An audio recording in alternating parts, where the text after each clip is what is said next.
काका व मावशी आपली जी सेवा आहे नियत वयामानानुसार 31 मे रोजी आपली सेवानिवृत्ती होत आहे। आपण 3 तपाची अविश्रांत सेवा ही RCFला जी केलेली आहे व त्या याचे फलित म्हणजे यशस्वी सेवानिवृत्ती। आपला जन्म जो आहे तो कर्नाटकमधील विजापूरचा जन्म आहे आपला, परंतु आपले रम्य बालपण जे आहे ते सांगलीच्या कृष्णाकाठी सांगलीला झालेले आहे।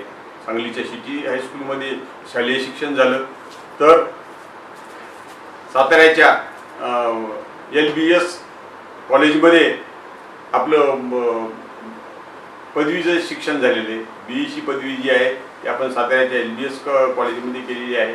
त्याच्यानंतर 1982 साली आपण RCFमध्ये निवड झाली। प्रथमतः चेंबूर मुंबई येथे सेवा केली आणि नंतर आपण जे आहे ते अलिबागला निसर्गरम्य वातावरण जे कोकणातलं आहे या ठिकाणी RCF कंपनीचं परिपूर्ण शेवटपर्यंत काम केलेलं आहे। आपला जो छंद आहे, माणसाला छंद हे जीवनामध्ये असणं आवश्यक आहे। सुखामध्ये सुखावतात आणि दुःखामध्ये वेदना शामक असतात, असे छंद असतात। अशा पद्धतीने मित्र जमवणे, नवीन मित्र जमवणे, पर्यटन वगैरे पर्यटन करणे मित्रांसोबत, यानंतर वाचन करणे, याच्यानंतर बागकाम करणे, हे तुमचे विविध छंद आहेत। आणि हे छंद असले म्हणजे वृद्धत्वापासून माणसाला दूर नेतात व वृद्धत्वाच्या वेदना शामक असतात हे छंद वगैरे। तर अशा पद्धतीचे छंद तुम्ही केलेले आहेत। यानंतर आपण जे आहे आदर्श नगरमधील जे आपलं द्वारका बंगला आहे, या बंगल्यासमोर आपल्या छंदातून सुंदर बगीचा केलेला आहे। यामुळं टुमदार बंगला झालेला आहे तुमचा। कोकणाचं निसर्गरम्य वातावरण आणि तुमचं ते सुंदर बागकाम तुमचा द्वारका बंगला अधिकच खुलून दिसतो।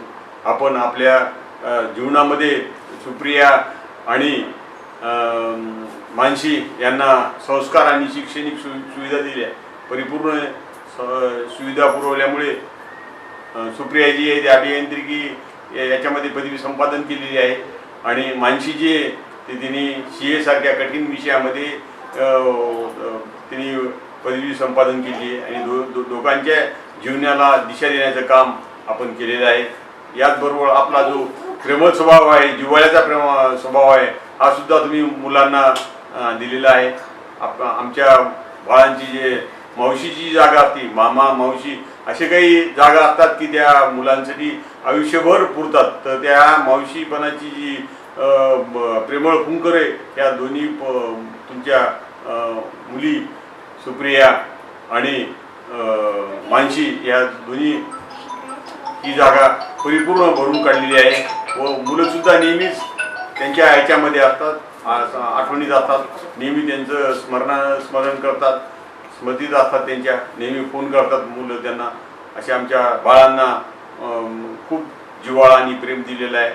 आपलं जे वाचनाचा छंद आहे असाच जोपासावा। त्यातल्या पुलंचं जो साहित्य आहे, पुलंचं साहित्य हे म्हणजे तुमची खास रुचकर निवड आहे। तर असंच आपण वाचन करत राहू आणि आपलं बागकामसुद्धा परिपूर्ण करावा आणि आपला जो भावी आयुष्याचा जो कालावधी आहे हा निरामय स्वास्थ्याचा जावो, हीच कुलदेवतेची प्रार्थना करून मी माझे 2 शब्द संपवतो। बरं आलं काय? हाय काका, सगळ्यात आधी तुला ऑल द व्हेरी बेस्ट आणि हार्टीस्ट कॉंग्रॅच्युलेशन्स रिटायरमेंटसाठी। या नवीन फेज ऑफ युअर लाईफ मध्ये एकदम मस्त आनंदित राहा, मजा कर, खूप खूप मस्त फोटोज काढ, मस्त नवीन नवीन लोकेशन्सला फिर।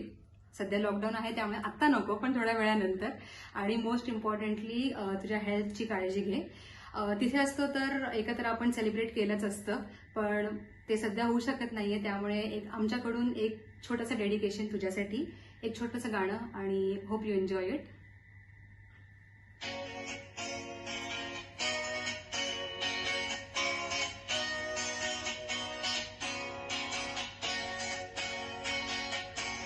ये जीवन है, इस जीवन का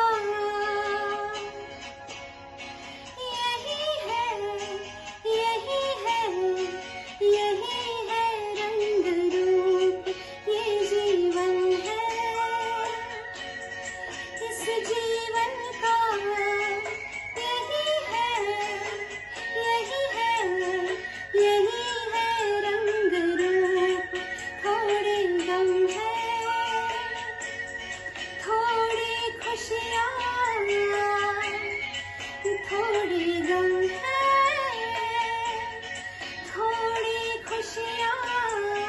यही है, यही है, यही है छाँव धूप, ये जीवन है।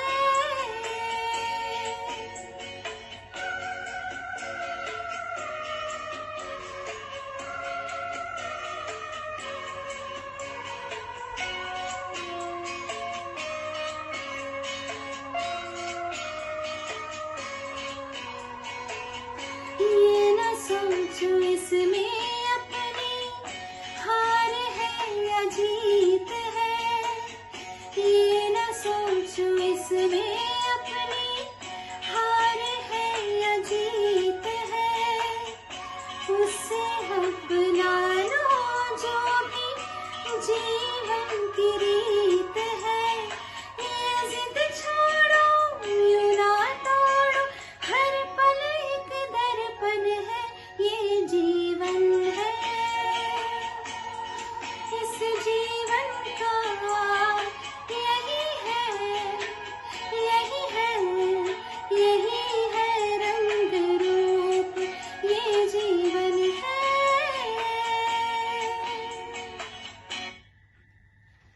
वन्स अगेन तुला heartiest congratulations, all the very best, stay safe आणि खूप मजा कर. कॉंग्रॅच्युलेशन काका. Happy retirement. Enjoy your life. Bye. हा करा पाच की. 5 तारखेस कृष्णाचा वाढदिवस झाला. तेव्हाच तो आता निवृत्त होत आहे हे लक्षात आले. क्षणभर हे खरेच वाटेना. 60 वर्षे कशी गेली हे कळलेच नाही व मनात सर्व आठवणींनी गर्दी केली. आमच्या लग्नात तो लहान होता, त्यामुळं तो बरेच वेळा चिकोडीला डोंबिवलीला जात येत असे. त्याचा हसरा मनमिळावू स्वभाव यामुळे माझ्या आई वडील भावंडे यांना पण फार जवळचा वाटे. पुढे पुढे तर आमच्या कुटुंबाचा एक सदस्यच झाला. सविता सीमा या नेहमी आजी आजोबा मामा मावशीकडे जाण्यास उत्सुक असत. कधी सुट्टी होते व आपण जातो असे होई. कृष्णाही त्यांना सायकल शिकवणे व इतर गोष्टी आवडीने शिकवत असे. नंतर मामांची सातारला बदली झाली. मग तर जास्तच मजा. सज्जनगड, येवतेश्वर, अजिंक्यतारा अशा छोट्या छोट्या सहली तो उत्तम नियोजन करत असे. मला पण रजेमध्ये सातारला राहायला आवडत असे. पदवीनंतर तो आमच्याकडे डोंबिवलीस आला व नोकरीसाठी प्रयत्न सुरू केले. सुरुवातीस काही महिने माझ्या ऑफिसमध्ये नोकरी केली. त्याची कष्ट करण्याची तयारी व नवीन गोष्टी शिकण्याची जिद्द यामुळे ऑफिसमध्ये पण तो सर्वांना आपलेसे केल्यावर नंतरसुद्धा बरेच दिवस त्याची आठवण काढत माझी बदली अहमदाबादला झाली. सीमाला तिकडे शाळेत घातली. काही महिन्यानंतर त्या दोघी परत बेल सोसायटीत आल्या. मी एकटाच नोकरीसाठी तेथे राहिलो. त्यावेळेस दोन्ही भावांनी खूप मदत केली. त्यामुळे मी थोडा निश्चिंत होतो. त्याचा कामातील व्यवस्थितपणा व व्यवहार दक्षता यामुळे सर्व लग्न कार्य व इतर कार्यक्रम सुरळीत पार पडले. आतासुद्धा माझ्या आजारीपणात लगेच आला होता. आम्हाला गोंदवले जाणे जमत नव्हते म्हणून त्याने गाडी आणतो आपण जाऊया असे पण म्हणाला. पण आम्हाला जमले नाही. पुणे अलिबाग अंतर दूर आहे तरी मनाने आम्ही फार जवळच आहोत. अजूनसुद्धा आमची तो काळजी घेतो. आता पण कधी एका निरोपावर वेळ पडली तर सर्व भावंडे धावून येतील अशी खात्री आहे. कृष्णा, निवृत्तीनंतर तुझे सर्व छंद जोपास. दोघे उत्तम प्रवास करा व उत्तम आरोग्यासाठी नियोजन करा. तुम्हा उभयतांना उत्तम आरोग्य लाभो हाच आमचा शुभाशीर्वाद. हॅलो कृष्णा, आज 31 मे. उद्यापासून तुझं रुटीन बदलणार. अर्थात पहिल्यापासून तू काहीतरी ठरवलेलं असणारच आहे म्हणा. तर पुढील वाटचालीस आम्हा उभयतांच्या हार्दिक शुभेच्छा. काल मानसीचा फोन आला आणि मी मनाने माझ्या बालपणात शिरले. निरागस आनंदाचे कितीतरी क्षण, त्यातीलच काही सुगंधी क्षण मी वेचायचा प्रयत्न करते आहे. माझी आजी अक्का म्हणत असू आम्ही तिला. ती कोणा नातेवाईकांच्या सोबत उडपीला जाऊन आली आणि आम्ही विजापूरला होतो त्यावेळी. नंतर मुलगा झाला म्हणून उडपीचा कृष्ण म्हणून श्रीकृष्ण असे त्याचे नाव ठेवले. त्याचवेळी ती मामांची बदली सांगलीला झाली व 1.25 महिन्याच्या बाळाला घेऊन आम्ही सांगलीला आलो. मी, बाळू, आप्पा असे शाळेत जाणारे. विजापूरला 8वी झाली, 9वीला मी कन्याशाळेत प्रवेश घेतला. हे बाळ हसरं म्हणून लोकप्रिय. सरळ नाक, कुरळे केस, हसरा चेहरा, अगदी गोड दिसायचा तो. मी शिवण डिप्लोमाला होते त्यावेळी मामा पुण्याला होते. ते तऱ्हेचे कपडे घेऊन येत असत व मी कृष्णा व कुसुमला त्यावेळच्या फॅशनप्रमाणे खूप खूप कपडे शिवत असे. मामांची बदली पैठणला झाली होती. 5-6 वर्षाचा असेल तो. सुट्टी तो मामांच्या बरोबर गेला होता. तिथेही वाड्यात तो हसरा कृष्ण म्हणून प्रसिद्ध होता. चिकोडीला सुद्धा तो माझ्याबरोबर बऱ्याच वेळेला येत असे. सगळ्यांशी हसून बोलणे हेच तर त्याचे खरे वैशिष्ट्य. सविता, सीमा कधी सुट्टी लागते व सांगलीला जातो याची वाटच पाहत असत. सविता, सीमा, मीना, कृष्णा बरोबर असत. सविता, मीना तर एका वर्गातच होत्या, त्यामुळे सुट्टीत त्यांची धमाल चाले. अर्थात त्या काळी आतासारखी TV, मोबाईल अशी धमाल नसे. गणपती मंदिर, सांगलीवाडीचे दत्त मंदिर, हरिपूर रोडचा बागेतला गणपती इत्यादी हमखास ठिकाणे. कारण त्यावेळी मामा नोकरीवर असत. घरात आई आजीचे राज्य. दोघीही बिचाऱ्या कामाच्या रगाड्यात. त्यामुळे फक्त सर्वांनी एकत्र राहणे, एकत्र सहवास हीच आमच्या सुट्टीची मजा असे. मुलींना यासाठीही आजोळची ओढ होती. दुसरी आठवण त्याच्या मुंजीच्या वेळेची. मामांच्या रजेसाठी जमत नव्हते तेव्हा थोडक्यात वाडीला जाऊन मुंज करायची असे ठरले होते. मी सीमाच्या वेळी प्रेग्नंट होते, त्यामुळे प्रवास शक्य नव्हता. तेव्हा आताच्यासारखा फोन नव्हता. अचानक ठरल्यामुळे मला काहीच माहिती नव्हते. आणि गंमत म्हणजे बेबी वन्सनच्या सुनीलची मुंज वाडीलाच त्यावेळी झाली व माझ्या नंदा मला सांगत आल्या, वहिनी तुमच्या कृष्णाची मुंज वाडीलाच झाली, आम्ही होतो मुंजेला, पण तुमची उणीव आम्ही भासू दिली नाही. तर अशी गंमत बरं का. ती आजीचा आम्हा भावंडावर फारच जीव होता. मामांच्याशिवाय तिला कुणीच नव्हते. वास्तविक बदलीच्या गावी ती जाऊ शकली असती, पण मुलांचे इकडे आई एकटी कशी करेल ह्या काळजीपायी आम्ही सांगलीला व मामा जिथे बदली तिथे फिरत असत. डोंबिवलीत चिंतामणी भवनमध्ये तो सुट्टीला येई. सविता, सीमा, शेजारची जयश्री व हा असे मस्त खेळत असत. घरात 3 चाकी सायकल होती, तर हा पोस्टमन म्हणून 3 चाकी सायकलवरून पत्रे वाटे. असे काही खेळ खेळत असत. किती छान मस्त दिवस होते ते. आणखीन एक आठवण, सीमा 2री किंवा 3रीत असेल. मला थोडेसे बरे नव्हते व सीमाने शाळेत जाऊन बाईनं सांगितलं की बाई आज माझ्या आईला बरं नाही आहे. तर त्या बघायला घरी आल्या तेव्हा हा आलेला होता. त्यानं चहा वगैरे केला. त्यानं त्याचे फारच कौतुक वाटले. नंतर मी केव्हाही भेटले शाळेत वगैरे की विचारायच्या, काय म्हणतो सीमाचा मामा. ज्यावेळी बेल सोसायटीत राहायला आलो त्यावेळी हा आमच्याबरोबरच होता. शेजारी खेडेकर राहत असत. काकू खूपच बोलक्या. त्यांना वाटे कृष्णा सविता सीमाचा दादाच आहे. इतका तो आम्हा सर्वांशी मिक्सअप झालेला होता. ह्यांना पण माझ्या सर्व भावंडांच्याबद्दल खूप जिव्हाळा होता. मुलींच्या ॲडमिशनच्या वेळी त्याच्या सल्ल्याने सविताला कॉमर्सला घातले.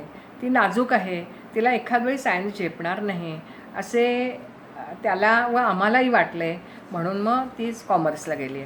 आणखीन एक आठवण, तो BScला असताना प्रॅक्टिकलच्या परीक्षेत त्याने सराने त्यांची काहीतरी चाललेली चूक दाखवली होती. सरांनी त्याचे खूप कौतुक केले होते. ती मामांना तर त्याचे खूपच कौतुक होते. ते जो भेटेल त्याला ही गोष्ट रंगवून रंगवून सांगत असत. आता मला जाणवतंय आमच्या खवासखानांच्या घरात सगळ्यांनाच व्यवस्थितपणाची आवड. प्रत्येकजण ठरलेले काम व नीटनेटके पार पाडत असे. घर गबाळेपणाने पसरलेले असं मला कधीही आठवत नाही. विशेषतः कृष्णाला घरातील सर्व माहिती असे. सगळीच लग्नाची मनपुऱ्यातली. घर छोटेसे असूनही सर्व व्यवस्थित होत असे. स्वयंपाकघरातले लाकडी कपाट, त्यातल्या बारीक सारीक वस्तू तो काढून देणे व परत जागच्या जागी व्यवस्थित ठेवणे हे त्याचे काम असे. कारण मी, आप्पा, बाळू सांगलीतच बाहेर पडलेलो होतो. आम्ही फक्त पाहुण्यांसारखे जात असू.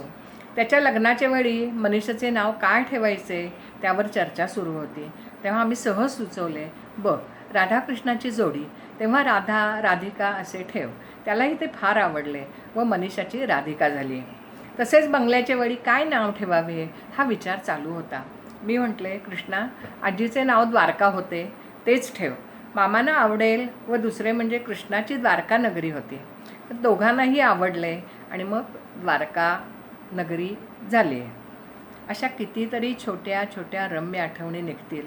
अशा या माझ्या लाडक्या, हसऱ्या, उत्साही छोट्या भावाचा 61वा वाढदिवस साजरा होताना आनंदाने व आठवणीने मन भरून आले आहे. त्याला सुखी, निरामय, आनंदमय दीर्घायुष्य लाभो हाच आम्हा उभयतांचा शुभ आशीर्वाद. अगं, या 5 मेला कृष्णाबाईला 60 वर्ष पूर्ण झाली. विश्वासच बसत नाही ना गं. मला तर कल्पनाच करवत नाही की मामा पण आता निवृत्त होतोय 31 मेला. काय ना धमाल करायचो आपण.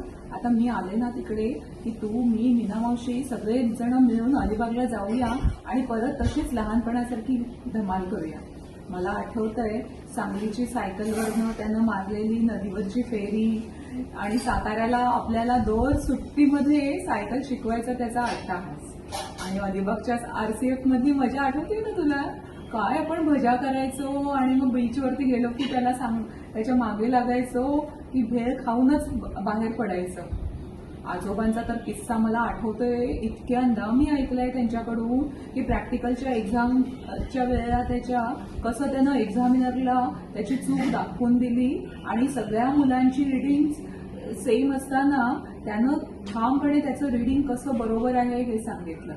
लहानपणच्या आजोळच्या केवढ्या साऱ्या आठवणी आहेत ना.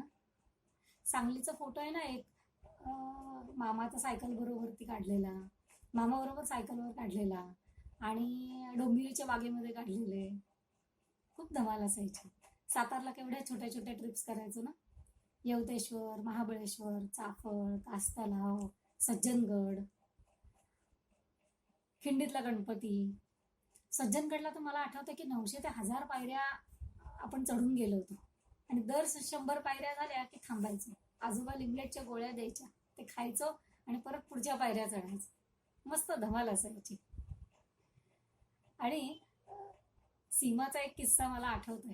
अण्णा त्यावेळेला अहमदाबादला होते. ती क्लासला का कॉलेजला जाताना तिच्या पाठीमागे एक मुलगा लागायचा आणि मग तिने मामाला सांगितलं आणि मग मामा आला आणि क्लासला जाताना तिच्या पाठोपाठ चालायला लागला आणि मग एक दिवस त्या मुलाला बघितलं आणि असा चांगला दम भरला होता. तेव्हापासून त्या मुलानं तिच्या पाठीमागे लागायचं सोडून दिलं होतं. केवढं छान सपोर्ट आणि बॉन्डिंग होतं ना. कॉलेजमध्ये तर माझ्या सगळ्या मैत्रिणींच्या मध्ये मामा एकदम फेमस, कारण हसरा चेहरा आणि खेळकर व्यक्तिमत्व. शनिवार रविवार त्याला ऑफिसला सुट्टी लागली की आपण सगळे डोंबिवलीतली सगळे थिएटर पालती घालायचो. एकही मूवी बघायचा सोडला नाही. मामाने पण काहीही प्रोग्राम बनवला की आपण आपल्या एका पायावरती तयार कुठेही जायला. एक किस्सा सांगते. आमच्या लग्नानंतर कसबा पेठेतल्या घरामध्ये माझ्या दोघी चुलत नंदा आल्या होत्या त्यांच्या दोन्ही मुलांना घेऊन. त्या दोघींना जायचं होतं तुळशीबागेमध्ये. तर त्यांनी मुलं असतील त्यांची साधारण 10-12 वर्षाची. त्यांनी घरीच ठेवलं आणि त्या वेळेला आम्ही जाऊन येतो. जाताना त्या मुलांना बजावून जायला लागल्या की मस्ती करायची नाही, दंगा करू नका वगैरे असं. पण ठीक आहे, मुलं ऐकतात का? चालूच होता त्यांचा दंगा. शेवटी निघताना भारतीनं मुलांना बजावलं की आता जर तुम्ही मस्ती करायचं थांबवलं नाहीत, एका जागी इथे शांत बसला नाहीत, तुम्ही विकास मामाला सांगणार बरं का. आणि गंमत म्हणजे विकास मामाचं नाव ऐकल्यावरती ती मुलं चुपचाप तासभर बसून राहिली होती. आणि मला इतकं आश्चर्य वाटलं होतं की अरे, हे मामा बच्चेचं नातं यांचं हे असं आहे. आम्ही तर काय तेवढ्या दंगा आणि मस्ती करायचो, माम्या माम्या करून आरडा आणि दंगा चाललेला असायचा. अगं त्याचा उत्साह काय सांगू. मला आठवतंय लग्नानंतर आम्ही दीपामध्ये होतो ना, तेव्हा एकदा तो मनीषा मामी आणि सुप्रिया सगळे भेटायला आलेले होते मुलुंडला. आणि आय थिंक 1-2 दिवसाची सुट्टी होती नंतर. तर निघताना सहज तो म्हणाला की देविकाचं येतेच का अलिबागला. आणि मला पण ती आयडिया आवडली. मी पण लगेच देविकाची उत्साहानं बॅग पॅक करायला घेतली. आणि इकडे उपेन आणि देविका माझ्याकडे बघतायत, हे काय असा लास्ट मिनिट प्लॅन. आणि ही चक्क हो म्हणून चालली पण मला पाठवायला. आणि नंतर माझ्या लक्षात आले, अरे आता मी कुलकर्णी झाली आहे. पण मामाने मात्र नेहमीप्रमाणे गोड बोलून उपेन आणि देविकाला पटवले आणि देविकाला घेऊन गेला. मला खरंच त्यावेळेला खूप आनंद झाला होता की माझ्या आजोलमधला एक आठवणीचा मजेचा तुकडा माझ्या लेकीला पण अनुभवायला मिळाला मामामुळे. तसंच मला आठवतंय क्षितिजाला पण असाच तो अचानक उचलून घेऊन गेलेला होता. आजकालच्या जगात जेव्हा कॉल पण आपण मेसेजवर विचारून करतो की कॉल करू का आता, फ्री आहेस का, त्या काळात असे हक्काचे प्रेमाचे बंध खरंच खूप महत्वाचे वाटतात नाही का. अजून एक किस्सा मला आठवतोय. जेव्हा त्यांचं लग्न झालेलं ना, तेव्हा मनीषा मामी आणि त्याची दोघांची रास सेम होती. आणि त्यांच्यामधलं बॉन्डिंग बघून मला वाटायचं की माझा पण नवरा सेम राशीचा मिळाला तर माझे पण असंच बॉन्डिंग जमेल. मनीषा मामीनं इतक्या वर्षांमध्ये त्याला खूप छान साथ दिली. खरंच इतक्या वर्षांनी पण मामा आहे तसाच अजूनही आहे ना, हसरा खेळकन मिश्किल. त्याला एक सांगा असं वाटतं, एज इज जस्ट नंबर. तू आम्हाला पूर्वी जसा हवा होतास तसाच हवायस. आदर्श नगरमधील आदर्श, राधिकेचा प्रियतम, द्वारकेमधील श्रीकृष्णाचे प्रसन्न चिरतरुण व्यक्तिमत्व असंच बहरत जाओ व आम्हा सर्वांवरती प्रेमाची पाखर बरसत जाओ. नमस्कार मामा, मी विकास. निवृत्तीनंतरचं आयुष्य अत्यंत सुखाचं आणि समृद्धीचं जावं हीच गजानन महाराजांच्या चरणी प्रार्थना. खूप खूप शुभेच्छा. ऑल द बेस्ट कृष्णा मामा. हाय मामा, आय होप तुला हा प्रयोग आवडला असेल. लहानपणापासून तू म्हणतोस ना, सविता सीमा, माझ्या तोंडात दोघींची नावं एकदम येतात म्हणून हा ट्राय केला. आय होप तुला आवडला असेल. आणि अर्थातच सुप्रिया, मानसी आणि सुश्रुतच्या मदतीनं हे सगळं साध्य झालं. So thank you guys. आता यानंतरच्या तुझ्या पुढच्या आयुष्याला आमच्या खूप साऱ्या शुभेच्छा. मला खात्री आहे की तू सगळ्यांनाच, तुझ्या सहवासात येणाऱ्या सगळ्यांनाच असाच आनंद पसरवत राहणार आणि तुझ्या आदर्श निवृत्त आयुष्याचं पण उदाहरण आमच्या समोर ठेवणार. हॅलो मामा, माझ्या आणि रुच्याच्या लग्नाला एवढी वर्ष झाली परंतु अजूनही माहेरची माणसाची आठवण काढली की तिचे डोळे अगदी आनंदाने चमकू लागतात. आणि ती अनेक तुमच्या मामांची आणि तुमच्या घराची अनेक आम्हाला आठवण देत राहते, गोष्टी सांगत राहते. आम्हालाही आमच्या लग्नानंतर जेव्हा आम्ही तुमच्याकडे आलो होतो द्वारकामध्ये अलिबागला, तेव्हाची ती भेट आठवते. जेव्हा कसे आम्ही सकाळी 6 वाजताच किहीमला तुझी स्वतःची 2 व्हीलर घेऊन पळालो होतो. ते 4-5 दिवस आमच्या अतिशय छान आनंदात गेले होते. तुझ्या निवृत्तीनंतरच्या आयुष्यात तुझे कुटुंबही आता मोठे होत चालले आहेत. मानसी, सुप्रिया आणि आता सुश्रुत हा तुझ्या कुटुंबाचा सहभाग आहे. तू आम्हा सर्वांना निवृत्तीनंतरच्या आयुष्यामध्ये अशीच प्रेरणा देत राहो हीच आमची सदिच्छा. All the best. All the best. All the best. Thank you. Shrikrishna Khawas Khan हे नावच फक्त खूप काही सांगून जाते. खूप चांगले व्यक्तिमत्व आणि सतत दुसऱ्यांना मदत करण्याची भावना त्यांची असते. तसे म्हणले तर श्रीकृष्ण व माझे संबंध खूप जुने आहेत. सातारला आमच्या वाड्याशेजारी ते राहत होते. त्यांची फॅमिली राहायची. आम्ही खूप खेळायचो आणि खूप मजा यायची. त्यानंतर ते तेथून जागा सोडून गेले व त्यानंतर आमचे भेटणे बरेच कमी झाले.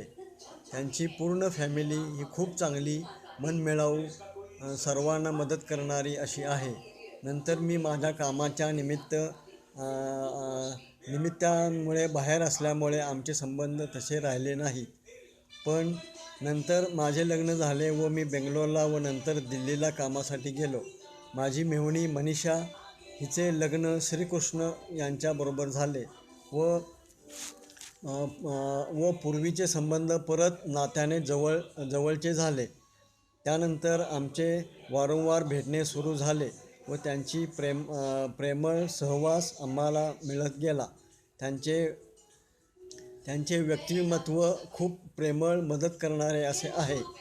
आता 31 मे रोजी त्यांच्या RCFमधून नोकरीच्या सेवेतून ते मुक्त होत आहेत. तरी त्यांच्या पुढील जीवन सुखाचे व शांतीचे जावो व भरभराटीचे जावो ही ईश्वरचरणी प्रार्थना. नमस्कार. हॅलो कृष्णा, रिटायरमेंटच्या तुला खूप खूप शुभेच्छा. माझ्याकडून पण तुम्हाला रिटायरमेंटच्या खूप खूप शुभेच्छा. आणि यांनी तुमच्यासाठी काहीतरी लिहिलेलं आहे, ते वाचून दाखवते. अरे बघता बघता तुझी रिटायरमेंट आली. त्यानिमित्ताने आपल्या सर्व पूर्वीच्या आठवणी जाग्या झाल्या. तू RCFमध्ये नोकरीसाठी आलास त्यावेळेस ठाकुर्ली व चेंबूरमधील आपली धावपळ व आपली मजा सर्व आठवले. खरे छान गेले रे ते दिवस. आज लॉकडाऊन नसता तर आम्ही दोघेजण तुझ्या समारंभास अवश्य आलो असतो. मी इकडे प्रियदर्शनीमध्ये असताना तुझ्या बॉसकडून तुझी प्रगती मला समजत होती. ऐकताना खूप अभिमान वाटतो. तुझ्या दोन्ही मुली खूपच हुशार आहेत. सुप्रिया व जावई खूप छान व मनमिळावू आहेत. शेवटी यामध्ये अर्धांगिनी म्हणजेच मनीषाने तुला खूप छान साथ दिली आहे. तुझा स्वभाव लागवी असल्यामुळे सर्वांना आपलंसं करतोस. खरंच खूप छान वाटले. परत एकदा तुला स्वप्नील, शीतल, नीलम, मोहित व आम्हा दोघांकडून उर्वरित आयुष्यासाठी खूप खूप शुभेच्छा. तुझ्यासाठी एक छानसं गाणं. चलते चलते मेरे ये गीत याद रखना, कभी अलविदा ना कहना, कभी अलविदा ना कहना. चलते चलते. भाऊजी नमस्कार. 31 तारखेला रविवारी तुमची हक्काची शेवटची सुट्टी. आता इथून पुढं तुमचा प्रत्येक दिवस रविवारच. Enjoy every day. आता तुम्ही आमच्या सेवानिवृत्तांच्या ग्रुपमध्ये आला आहे. तुमचं स्वागत आहे. आता ज्येष्ठ म्हणजे सल्ला द्यायचा जन्मसिद्ध हा अधिकारच मिळतो आपल्याला. आपण सल्ले देऊन मोकळं व्हायचं. आपल्या पूर्वयाच्या आयुष्यामध्ये आपण ते पाळलेले असो, केलेले असो किंवा नसो, पण सल्ले मात्र द्यायला चुकायचं नाही. त्याचप्रमाणे आता जागतिक समस्यावर तुम्हाला विस्तृतपणे मतप्रदर्शन करता येईल. वेळही मिळाला आणि समस्याही दिल्या तशा. करोना, मोदी, ट्रम्प यांनी काय करायचं, चीनला काय शिक्षा द्यायची याबद्दल तुम्ही बिनधास्त बोला. आता घरातून कुठलाही प्रकारचा तुम्हाला विरोध होणार नाही. यापुढेही नव्हता, याआधी नव्हता, पुढे नाही व्हायचा. आणि आता उरलेल्या आयुष्याचा उपयोग फिरण्यासाठी करून घ्या. बिनधास्त फिरून या पाहिजे तिथं. घरातले हॉल, बेडरूम, वरंडा, किचन यांना वेगवेगळ्या पर्यटन स्थळांची नावं द्यायची आणि फिरून यायचं. परदेशात जर जायचं वाटलं ना तर टेरेसवर जायचं सहकुटुंब. थोडक्यात काय, घरी राहा, सुरक्षित राहा. बाहेर तुम्ही सोशल डिस्टन्सिंगचं पालन तर करताच आणि करायलाच पाहिजे. तसंच घरातही पाळा. म्हणजे वैचारिक नाही, मानसिक. करोनाला हद्दपार करा. पुढील निरोगी आणि सौख्यपूर्ण आयुष्यासाठी खूप खूप शुभेच्छा. नमस्ते. मी श्रीकांत कुलकर्णी. श्रीकृष्ण खवासकर हे माझे भाऊजी. गेले 30-32 वर्ष मी त्यांना चांगला ओळखतो. त्यांचा स्वभाव हसमुख, मनमिळावू आहे. ते या महिनाअखेर सेवानिवृत्त होत आहेत. त्यांचे पुढील आयुष्यासाठी आमच्या सर्व कुटुंबियांकडून त्यांना हार्दिक शुभेच्छा. पुढील आयुष्य त्यांना आरोग्यदायी जावो, सुख समृद्धीचे जावो ही सदिच्छा. मी उमेश कुलकर्णी. श्रीकृष्ण खवास खान हे माझे भाऊजी. त्यांच्याबद्दल मी काय सांगू, त्यांच्या श्रीकृष्ण नावातच सगळे काही आहे. आपण आजपर्यंत आरसीएफमध्ये सेवा केलीत. आपण या सेवेतून निवृत्त होत आहात. आपल्या इथून पुढच्या वाटचालीस माझ्याकडून हार्दिक शुभेच्छा. थक कर न बैठ के उड़ान अभी बाकी है, जमी खत्म हो गई तो क्या आसमां अभी बाकी है. बोलो संभल के रहियो, अब गब्बर आ रहा है जेल से रिहा होके. बसंती इतने दिन नचाया, अब देखो तुम्हें कैसे नचाएगा गब्बर. नमस्कार भाऊजी. आजपर्यंत तुम्ही घर आणि ऑफिस ह्यामध्ये तुम्ही खूप म्हणजे कसरत तुम्हाला करावीच लागली असेल आणि त्याबरोबर तुमच्यामध्ये वनसनचाही कसरत करण्यात तेवढाच सहभाग आहेच आहे. आता तुम्ही 29 तारखेला रिटायर होत आहेत, तर असं म्हणजे तुम्ही वेळ द्यालच वनसनसाठी व फॅमिलीसाठी पूर्ण वेळ द्या आणि पुढील तुमचं आयुष्य जे आहे ते आरोग्यदायी आणि भरभराटीचे जावो ही शुभेच्छा तुम्हाला. अण्णाला वाढदिवसाच्या हार्दिक शुभेच्छा. आज 31 मे रोजी तुम्ही आरसीएफमधील प्रदीर्घ सेवा करून सेवानिवृत्त होत आहात. सेवानिवृत्तीनंतर आपल्या आयुष्याची सेकंड इनिंग सुरू होत आहे. आता ही सेकंड इनिंग तुम्ही तुमच्या आवडीनिवडी व कुटुंबासाठी पूर्ण वेळ देणे अपेक्षित आहे. तसेच तुम्ही त्याप्रमाणे तुम्ही कुटुंबास वेळ द्या व आपल्या आवडीनिवडी पूर्ण करा. मी पण पुढच्या वर्षी सेवानिवृत्त होत आहे. आपण माझ्याच रिटायरमेंट नंतर आपण परत पिकनिक ट्रिप्सला जाऊया आणि आपण एन्जॉय करूया. तुमचा स्वभाव जो आहे हसतमुख व मन जिंकणारा असल्यामुळे तुम्ही मित्रपरिवार मोठा जोडलेला आहे. याची प्रचिती सुप्रियाच्या लग्नाच्या वेळेस आली होती. तसेच तुम्ही व सर्वांनी अभिजितच्या लग्नाच्या वेळेस पुणे ते रांची येथे पुढाकाराने सर्व कामं केल्यामुळे हे लग्न कार्य व्यवस्थित चांगल्या रीतीने पार पडले व आपण सर्वांनी त्याची मजा घेतली. तुमचा रिटायरमेंट नंतर आपली तब्येत आरोग्यदायी व चांगली राहो हीच परमेश्वराची प्रार्थना. अण्णा, तुला प्रथमतः 60व्या वाढदिवसाच्या खूप खूप शुभेच्छा. आणि आज 31 मे, आज तुझा आरसीएफ मधला रिटायरमेंटचा दिवस. तर ह्या क्षणी मला एकदम आपल्या बालपणीच्या साताऱ्यातल्या काळेवाड्यातल्या आठवणी जाग्या झाल्या. तेव्हा तू कॉलेजला होतास. कॉलेजमध्ये असताना घरामध्ये वाड्यामध्ये आवाज, कलकलाट, गोंधळ खूप असायचा. तुझा अभ्यास व्हायचा नाही.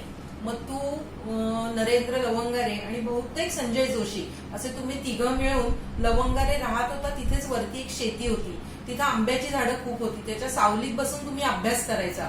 सकाळी उठून नाश्ता करून तू जायचा, जेवायच्या वेळेला यायचा, जेवण करून परत दुपारी जायचा. तो एकदम संध्याकाळच्या 3 संजेला तू घरी यायचा.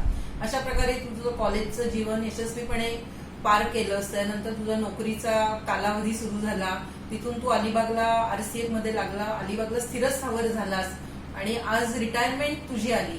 तेव्हा हे सगळे क्षण माझ्या डोळ्यासमोर पटकन आले आणि असं वाटायला लागलं की अरे आपण किती लवकर मोठे झालो. का आपण लहान, म्हणजे बालपण का आपलं अजून राहिलं नाही. तर ह्या गोष्टी खूप म्हणजे डोळ्यासमोर पटकन आल्या.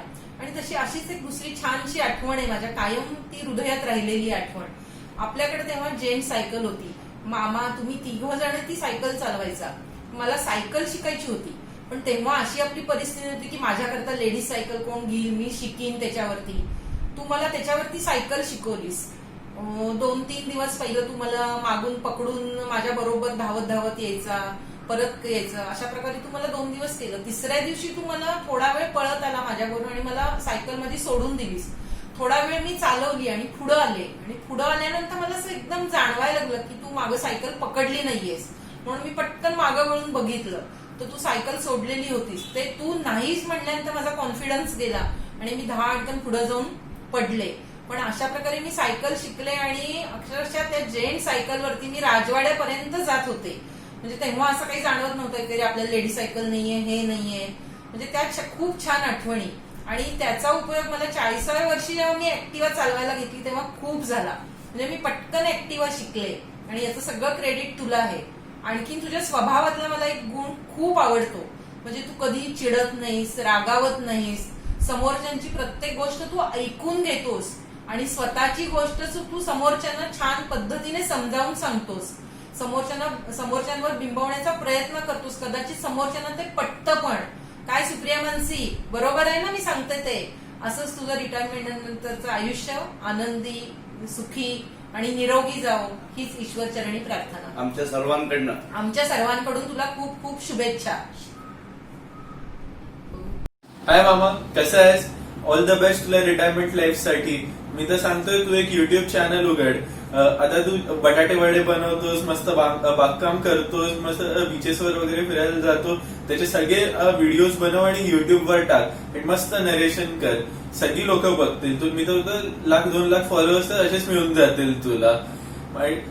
मला तुझ्या हातचे बटाटे वडे भरपूर आवडतात. कधी येऊ खायला सांग? कोरोना संपल्यावर लगेच येऊन जाईन. हाय मामा, आता 31st पासून तुझी ऑसम अशी पोस्ट रिटायरमेंट लाईफ आता चालू होणार आहे. ही एकदम सेकंड इनिंग्स मस्त घालवायची आहे. आपण सगळे अमरनाथला कसे गेलो होतो तशी एक मोठी ट्रिप आपण प्लॅन करू.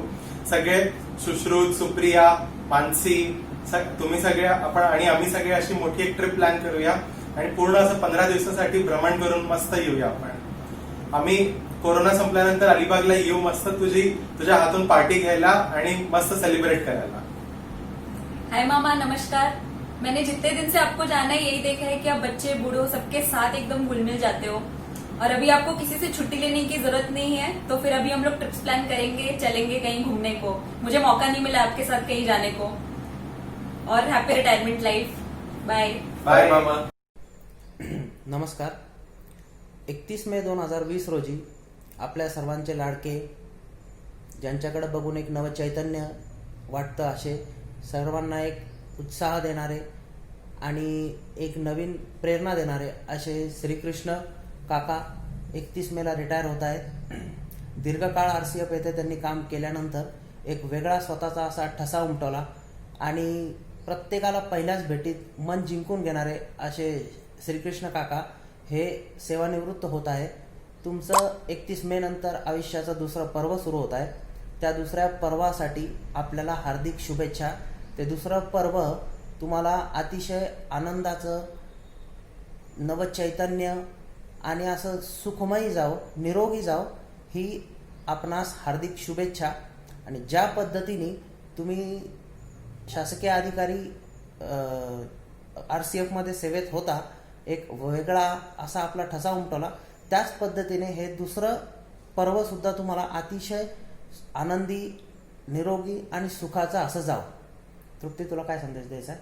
हॅपी रिटायरमेंट काका फर्स्ट ऑफ ऑल. आणि काका खूप एक अशी फन लव्हिंग पर्सनॅलिटी आहे. सो डेफिनेटली त्यांचे कलिग्स त्यांना खूप मिस करतील.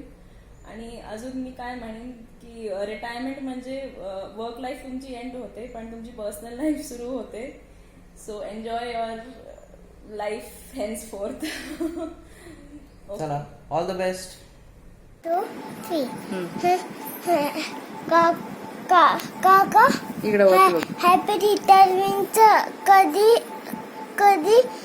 आहे कार्यक्रम? कधी आहे हॅपी रिटायरमेंटचा कार्यक्रम? मला यायचं, मला यायचंय. वरती बघ ना. बाय. तुम्ही सुरू करतात का आता? बाय म्हण. हा, बाय म्हण. सुरू. बाय. हा, बाय. बाय.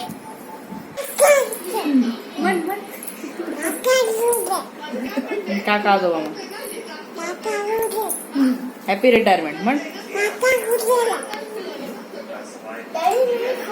तिकडे पाहून म्हण, तिकडे म्हण.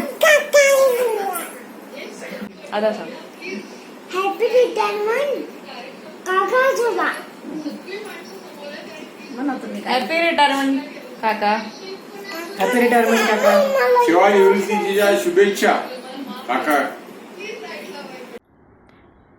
तर बाबा रिटायर होत आहेत, कसं वाटतं? रिटायर होत आहे, त्यामुळं आनंदात पण होत आहे, पण तेवढं दुःख पण वाटतं आहे, कारण तर त्यांना कंपनीत जाता येणार नाही, मित्र भेटणार नाही, वडापाव खाता येणार नाही कॅन्टीनचा, फिरायला मिळणार नाही त्यांना. त्या रिटायरमेंट नंतर आता त्यांना भरपूर वेळ मिळेल, फिरायला मिळेल इकडं इकडं, छान वाटते. दोघांसोबत आता ते फुल टाइम तुझ्यासोबत असतील काय वाटतं? अरे बापरे, असं होतंय आता 24 तास माझ्याबरोबर, म्हणजे काय माझं काय खरंच नाही. सारखी धडपड, स्वच्छता, टापटीपणा, मला जे काही 8 तास मिळायचे ते स्वतः पुढे त्यांच्यामुळे मिळणार नाहीत, असं पण होऊ शकतं, पण तसं होईल असं काही वाटत नाही. Good good. मग बाबांच्या स्वभावाबद्दल काय सांगशील? स्वभाव एकदम शांत आहे, सुस्वभावी आहे, हजरजबाबी आहेत, मोकळा स्वभाव आहे, कधीही कोणावर रागवणं हा त्यांचा स्वभाव नाही आहे. सगळ्यांना शांतपणे आपला मुद्दा कसा समजून द्यायचा हे त्यांना बरोबर कळतं. त्यामुळे आणखी विनोदी स्वभाव असल्यामुळे, बोलका स्वभाव असल्यामुळे सगळ्यांना ते आवडतात. मग आता पुढे काय प्लॅनिंग केलंयस? काय त्यांनी काय प्लॅनिंग केलंय? आता त्यांना सांगणार आहे तुमची बकेट लिस्ट तयार करा, माझी तयार करून ठेवलेली आहे, ती आपण दोघं मिळून एकत्र बसून एकत्र घेऊ आणि त्याप्रमाणे ठरवू पुढं काय काय करायचं ते. मी तर तुमच्याबरोबर आहेच प्रत्येक क्षणाला, मला प्रश्नच नाही आहे. अजून काही बोलायचं तुला? अजून एक कविता आहे, ती मी वाचून दाखवते, चालेल का? हो नक्की.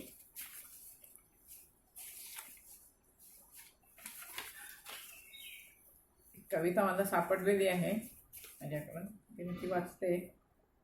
माझ्या मेलीचं तोंड दिसतं, यांची करणी कळत नाही, शपथ सांगते शांत राहणे मला बाई जमतच नाही.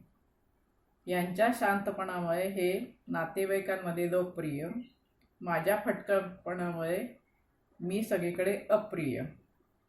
पण आता मला कळायला लागले शांत राहणं सोपं नाही, समाजात वावरायला संयमासारखं दुसरं प्रभावी साधन नाही. मौनम सर्वार्थ साधनम म्हणतात ते काही खोटं नाही, बोलून आपण बरेच काही घालवतो, हाती काही लागत नाही. तेव्हा शांतपणाचे धडे गिरवणं मी आजपासून सुरू करते आणि आता दूर जाऊन कशाला, आमच्या ह्यांनाच मी माझा गुरु करते. वा वा. हाय बाबा, रिटायरमेंटचा फर्स्ट डे आहे आज. कसं वाटतंय? उद्यापासून no office, no shift, no कॅन्टीनचा vada pav, no tension. No tension म्हणली पेन्शन. उद्यापासून सगळे डे संडे, सो आराम करा, उशिरा उठा. उशिरा उठण्याचा बाबांकडून कधी होत नाही, उठतील आणि खुडबुड करत राहतील. पण जोक्स अपार्ट, बाबा RCFमध्ये 34 इयर्स झाले आता होते. थळची कंपनी त्याच्यावर चालू झाली तेव्हापासून बाबा थळच्या कंपनीमध्ये. तिकडे इतकं हार्डवर्क आणि पॅशनेट वर्क केलं आहे बाबांनी, आणि 24 आवर्स शिफ्ट म्हणू नका, ओव्हरलॅपिंग ड्युटीज केल्या आहेत, ओव्हरनाईट शिफ्ट केल्या आहेत, सगळं केलं आहे बाबांनी तिकडे. पण तरी असं असताना पण नेहमी फॅमिलीसाठी टाईम दिला आहे. ऑफकोर्स आईच्या सपोर्टशिवाय हे पॉसिबल नव्हतं. वर्क लाईफ बॅलन्स हे लहानपणापासून आम्ही बाबांकडून शिकलो आहे, त्याच्यामुळेच. वर्क लाईफ तर झालंच, पण पर्सनल लाईफमध्ये तर इतक्या छोट्या छोट्या गोष्टी शिकलो आहे आपण काही बाबांकडून, की परफेक्शन कसं ठेवायचं, नीटनेटकेपणा कसं घ्यायचं, डॉक्युमेंटेशन कसं करायचं, न रागवता एखाद्याला आपला मुद्दा लॉजिकली आणि प्रॅक्टिकली पटवून देणं हे पण बाबांचं एक स्किलच आहे. आणि फ्रीडम ऑफ थॉट्स तर इतके दिलेत आम्हाला, इतकं फ्रीडम होतं की काय पाहिजे ते करा. फ्रीडम कसा विचार करायचा, कसं डिस्कशन करून एखाद्या डिसिजनपर्यंत पोहोचायचं, हे सगळं बाबांमुळे आज आम्ही शिकलो आहे. आणि ह्याच्यामध्ये पण नेहमी सपोर्ट राहिलाच आहे बाबांचा, कितीही आम्ही चुकीचे डिसिजन घेतले असतील तरी पण. हो. अजून एक महत्त्वाची गोष्ट आम्ही आईबाबांकडून शिकलो आहे ती म्हणजे मेंटेनिंग रिलेशन्स. कसे ते नेहमीच लहानपणापासून आम्ही बघितलं आहे की ते फॅमिली आणि फ्रेंड्सबरोबर किती छान रिलेशन्स जपायचे. आणि हॉबी जोपासणं तर बाबांकडून शिकावं. बाबांनी ऑफिससोबत gardening skills, cooking, driving, travelling सगळं केलं. आता तर मला एक हॉबी जोपासणं जमत नाही आजकाल. आणि बाबांनी सगळं हे केलं. आणि फिटनेस हो, फिटनेसचं काय? फिटनेस तर बाबा अजून पण 60 आहेत, पण वाटत तर मुळीच नाही. एक त्रास नाही, काही नाही. आणि बाबा असेच नेहमी यंग राहावं, एवढंच बास. अजून खूप काही पॉईंट्स आहेत, पण ते आता त्याच्यासाठी एक वेगळा व्हिडिओ बनवू. हो, 2-3 मिनिटात कसं तर होईल कवर. सो हॅपी रिटायरमेंट बाबा. रिटायरमेंट. पोस्ट रिटायरमेंटमध्ये अजून तुमचे हॉबीज परस्यू करा. सिंगिंग करा, इन्स्ट्रुमेंट शिका, ड्रायव्हिंग करा, गार्डनिंग करा, ड्रॉइंग करा. आईला आणि आम्हाला टाइम द्या आणि त्रास नका देऊ. आणि हेल्थ वाईज काही त्रास होत असेल, खूपच असेल, तुम्ही सांगत नाही, पण प्लीज सांगा आम्हाला की काय होतं तुम्हाला, कसा त्रास होतो. हो तुम्हाला आजचा व्हिडिओ आणि सगळ्यांचे मेसेजेस आवडले असतील. जास्त काही करता नाही आलं, लॉकडाऊन आहे त्यामुळे, बट स्टील हे छोटंसं डेडिकेशन तुमच्यासाठी. एन्जॉय. नमस्कार सासरी. आज तुमचा शेवटचा दिवस आणि सेवानिवृत्तीचा दिवस. तर मग सगळ्यात पहिले तर रिटायरमेंटच्या खूप खूप शुभेच्छा. आणि जसं म्हणजे आता पहिले तर तुम्हाला ऑफिस वगैरे असायचं, त्यामुळे बऱ्याचदा बिझी असायचं, पण आता ऑफिस नसेल तर तुम्ही बराच टाईम आम्हाला देऊ शकाल. आणि आय मीन तुम्ही ऑलरेडी बऱ्याच गोष्टीत आम्हाला हेल्प केलेली. फॉर एक्झाम्पल आम्ही ज्याला घर घेतलं त्याला घर घेण्यासाठी किंवा घर घेतल्यानंतर घर लावण्यात सुद्धा तुम्ही जाम हेल्प केलेली. ड्रिल पण मारता येत नव्हतं, ते तुम्ही शिकवलं. आणि परत तुम्ही ज्यावेळेला काही खायला वगैरे बनवतो आपण, त्यावेळेला सुद्धा तुमचा त्यात खूप उत्साह असतो. वडापाव बनवायला तुमच्याकडनं शिकलो आहे. आणि आपले ज्यावेळेला आपण चॅट वगैरे बनवतो घरी, ज्याच्यामध्ये म्हणजे पाणीपुरी बनवतो किंवा रगडा पॅटीस वगैरे, त्याच्यात पण तुमचा खूप सारा उत्साह असतो.